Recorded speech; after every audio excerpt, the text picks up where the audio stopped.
আসসালামু আলাইকুম গাইজ, কেমন আছেন সবাই? সকাল সকাল চলে আসলাম আজকে 6টার সময় উঠেই।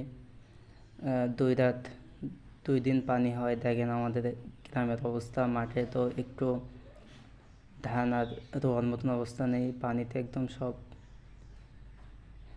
হয়ে গেছে। সবাই মাছ ধরতেছে, তাই দেখতে আসলাম। আমাদেরও পেয়েছে সকালবেলা।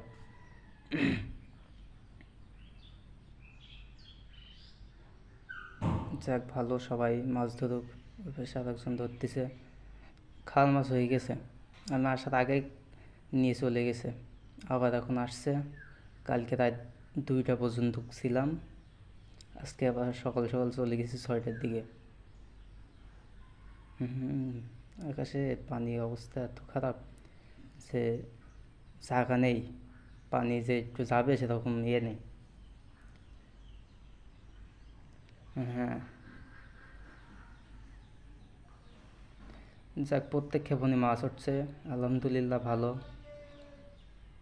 হুম, মুরব্বি তো ঠিকই আছে। না, উঠবে না, সমস্যা নেই, উঠবে না।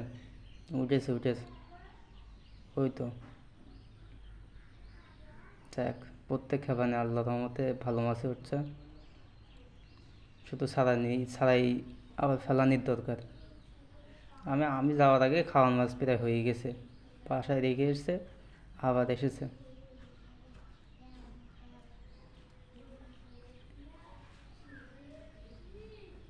এটা মনে হয় রুই মাছ কি বাটা মাছ, তো আমি চিনি না ঠিক মতন।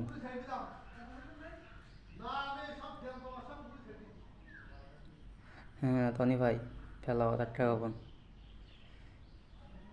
জাল ফেলানো অস্থির হয়েছে, সমস্যা নেই, মাছ উঠবে না। আরে তোমরা দুই বাবু ফেলালেই উঠবে, সমস্যা নেই। হুম, আস্তে আস্তে জানো, আস্তে আস্তে।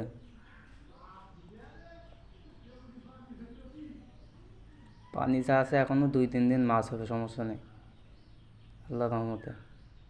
আস্তে টানো, আস্তে। দাঁড়াও, এক এক করে ফেলাও, সবাই একসাথে গেলে এবার হবে না। আস্তে। হুম,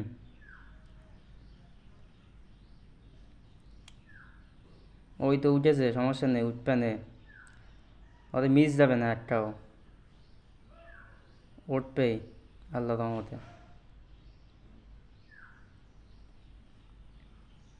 চাচা তুমি ফেলাও। হ্যাঁ, এদিকে অবস্থা, ব্রিজের সামনে পানি দিয়ে ওরে বাবা। আর 1-2 দিন পানি হলেই রাস্তা পর্যন্ত উঠে যাবে, একদম রাস্তা পর্যন্ত। একটা দিন পানি হলে পুকুরটা ভাগ্য হলো, ওখানে কিছু হয়নি, পানি ঢুকতে পারিনি মাঠে, ওইদিকে তো যাওয়ার কায়দা নেই।